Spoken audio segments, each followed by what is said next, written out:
नमस्कार, पितास्ता star craft में मैं दिव्या दीप्ति भारद्वाज आप सबका स्वागत करती हूँ। और आज एक बहुत इंटरेस्टिंग टॉपिक आप सबके लिए लेके आई हूँ। देखिए, हम एक ऐसे जीव की आज बात करने जा रहे हैं जिसको देख के ना अच्छों की रूह कांपने लगती है और हम हाथ जोड़ के दंडवत प्रणाम करने के लिए तैयार हो जाते हैं कि कैसे भी वापस चले जाएं। जी, आपने सही समझा, मैं बात कर रही हूँ नागों की। नाग सिर्फ एक जीव नहीं है, ये वो शक्ति है, वो संरक्षक है, स्मृति के देवता है, कुंडलिनी के रक्षक हैं, भूत भविष्य वर्तमान के ज्ञाता हैं। नागों का तांत्रिक वेदांत में जो स्थान है वो ऋग्वेद, अथर्ववेद, महाभारत, शिव पुराण, स्कंद पुराण, नारद पुराण, हर जगह आदर भी है, भय भी है और ये जागरण के प्रतीक के रूप में वर्णित किए गए हैं। आखिर नाग हैं कौन? अनंतम वासुकी शेषनाग पद्म नाभम चकम बलम शंख पालम धत राष्ट्रम तक्षकम कालियम। ये सब के सब नाग भगवान के किसी की ना किसी रूप का प्रतीक हैं। जो आदि अनंत शेष नाग हैं वो भगवान विष्णु की सैया हैं, वासुकी समुद्र मंथन की रस्सी हैं, तक्षक कर्म फल और मृत्यु के स्वामी हैं, करकोटक रहस्यमयी शक्तियों के स्वामी हैं, जो पद्मनाभ हैं वो जल तत्व और धन के रक्षक हैं और महापद्म अष्ट नागों में प्रमुख हैं। उसके बाद आते हैं शंख। शंखपाल ब्रह्मांडीय चेतना के स्वामी हैं। शंखपाल जो नाग हैं वो ब्रह्मांडीय चेतना के स्वामी हैं।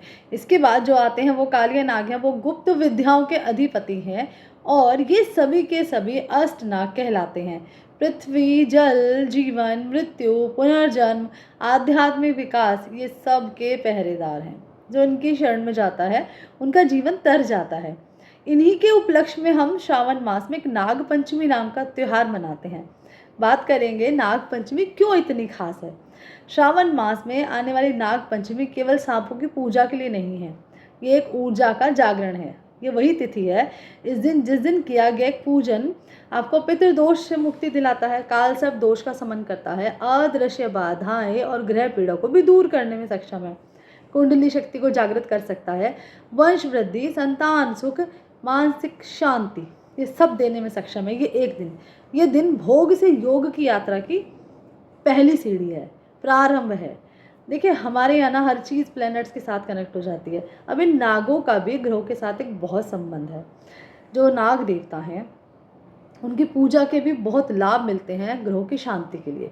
राहु वासुकी काल सब दोष, शांति, इच्छित सफलता। केतु शंख नाग, मानसिक शांति, आध्यात्मिक विकास।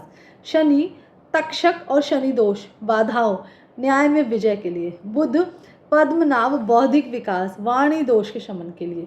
गुरु अनंत शेष, धन, ज्ञान और मोक्ष के लिए। चंद्र कर्कोटक, मन की भावनाओं के लिए और मनोविकार की शांति के लिए। तो मैंने आपको बताया कि कैसे कैसे कौन सा प्लेनेट है जिसके साथ कौन सा नाग जुड़ा है। इन सब नागों का पूजन ग्रह दोष का शमन करता है, कुंडलिनी जागरण और पितृ शांति में बहुत ज़बरदस्त रोल प्ले करता है। अब आप पूछेंगे कि नाग पूजन से कुंडली कैसे जागृत होती है, तो चलिए यही बात करते हैं। कुंडलिनी शक्ति को कहा गया है कि वो 3.5 लपेटे लिए एक सांप के आकार में हमारे मूलाधार में सोई पड़ी है। जब हम नागों की पूजा करते हैं तो हम उस दिव्य सर्प शक्ति को प्रणाम करते हैं जो हमारे मूलाधार से सहस्रार तक की यात्रा में सहायक है। नाग जो है जड़ता से जागरण की ओर ले जाते हैं, नाग भय से मुक्ति की ओर ले जाते हैं, नाग अहंकार से शुद्धि की तरफ ले जाते हैं। नागों के मंत्र, यंत्र और पूजा के माध्यम से छुपे हुए दोष, अदृश्य ग्रहों की बाधाएं और अज्ञान का नाश होता है। नाग की पूजा से जुड़े हुए कुछ अद्भुत उपाय मैं आपके साथ यहाँ शेयर कर रही हूँ। देखिए, काल सर्प दोष की मुक्ति के लिए आप क्या कर सकते हैं। नाग पंचमी के दिन काले तिल, दूध, दुर्वा इन और अक्षत ये आप अर्पित कर सकते हैं नाग देवता के आगे और मंत्र कर सकते हैं, ओम नमः भुजंगाय सर्व दोष विनाशाय नमः। एक बार फिर से रिपीट कर रही हूँ, ओम नमः भुजंगाय सर्व दोष विनाशाय। इसको आप 108 बार जप सकते हैं। ये मैं आपको कैप्शन में भी ऐड कर दूंगी। राहु केतु की शांति के लिए आप नाग नागिन का चांदी का जोड़ा बनवाइए और शिवलिंग पर चढ़ाइए। ओम वासुके नमः, इसका जाप कीजिए ज़्यादा से ज़्यादा। कुंडली जागरण करना चाहते हैं, आध्यात्मिक तक तरफ जाते हैं तो सप्तनाग के यंत्र की स्थापना कीजिए, महामृत्युंजय मंत्र का रुद्राभिषेक कीजिए। पितृदोष निवारण चाहते हैं तो नाग पंचमी के दिन दूध हल्दी मिश्रित जल से नाग देवता का अभिषेक कीजिए। तक्षक नाग के चित्र या प्रतिमा की पूजा कीजिए, बहुत लाभ मिलेगा। अब कुंडली की बात आई है तो आध्यात्मिकता की बात तो होगी। तो नागों का आध्यात्मिक उत्थान में क्या लाभ वो है योग है। नाग देवता हमें बताते हैं कि मृत्यु के भय के पार जाने पर ही मोक्ष की प्राप्ति होती है। वो हमें हमारी शेडो मतलब जो सेल्फ शेडो है उससे मिलवाते हैं। कुंडलिनी शक्ति के प्रतीक के रूप में नाग जागरण यानी कि अहम का विसर्जन करते हैं और ब्रह्म के एकत्व की ओर ले जाते हैं। तो अंदर के नाग को पहचानिए, जागिए, भय नहीं, मोक्ष का द्वार है ये नाग। इनसे हमारी रक्षा तो होती आई है और ये हमारे ऊपर ना एक छत्र छाया की तरह होते हैं। हम लोग जैसे जैसे मॉडर्निटी की तरफ बढ़ते जा रहे हैं, हम अपनी चीज़ों को भूलते जा रहे हैं। नागों की पूजा ग्रह दोष, शांति का द्वार और आध्यात्मिक जागरण का अमृत है।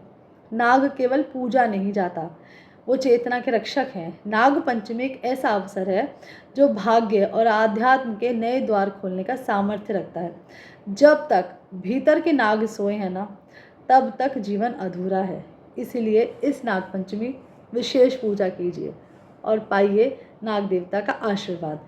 और मेरे चैनल को, मेरे अकाउंट को फॉलो कीजिए, दोस्तों के साथ शेयर कीजिए और बेल आइकन को प्रेस करके रखिए ताकि आने वाली अपडेट्स आप तक जल्दी पहुंच जाए। जय गुरु।